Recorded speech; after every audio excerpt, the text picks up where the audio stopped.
Alright, well I just wanted to make a video reviewing this little guy. This is a DJI Neo. It is the lightest weight and I believe least expensive drone DJI has ever made.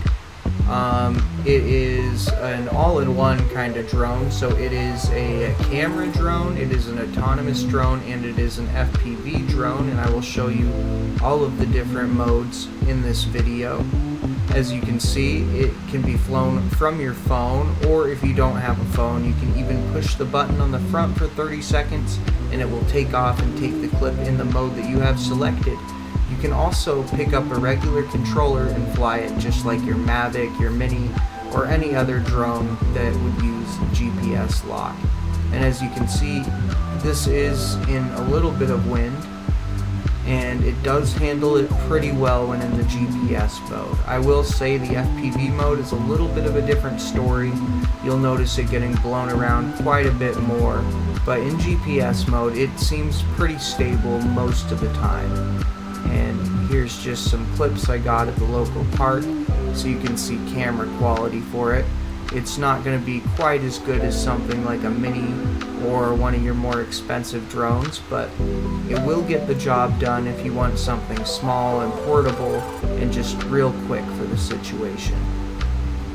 One thing you might want to keep in mind is that the other downside to the camera quality, in my opinion, is the sharpness of the image. This does have a very sharp image. It can be turned down when connected to your controller, however you can't turn it down when in the autonomous mode or when it's connected to your phone, so that's just something to keep in mind.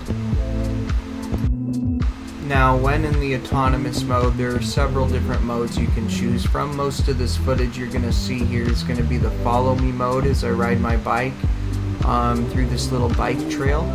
As you can see, it does a pretty good job of not bumping into branches or trees along the way. I don't know if I would trust this pedaling through like a deep forest or something like that, but for this situation it handled it pretty well.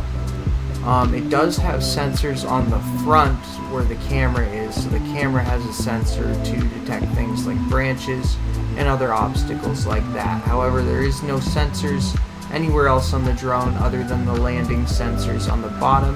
So like I said, you do want to be careful in the autonomous mode.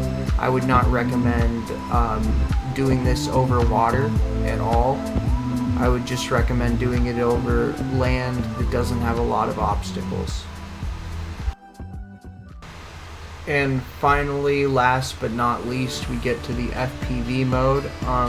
As you can see, this is where you're going to notice the wind a little bit more. It's going to push it around a little bit, and it can be jarring when you're in the FPV. If you fly something like an Avata already, or any of the larger FPV drones, or like an FPV quad, this is going to be a little bit underwhelming for you. Now, I did have the tilt lock on for this just because I had forgot to turn it off, but it is capable of doing things like flips and acro. I just wouldn't really recommend it. It doesn't really have the power to be a freestyle drone, so just be careful how you push this thing. But all in all, for what you get, this is a complete package. It lets you fly it with your regular radio, lets you fly it with your goggles, and also, given its small size factor, it is pretty easy to pilot this inside in either the FPV mode or the GPS mode. So all in all, you can't really go wrong with this little drone. I would recommend it. I fly a lot of different kinds of drones. I'm going to give this one a solid 8 out of 10. All versatility. You're not going to get the best picture or the best range with this, but the fact that it can do a little bit of everything is pretty mind-blowing. Technology has come a very long way.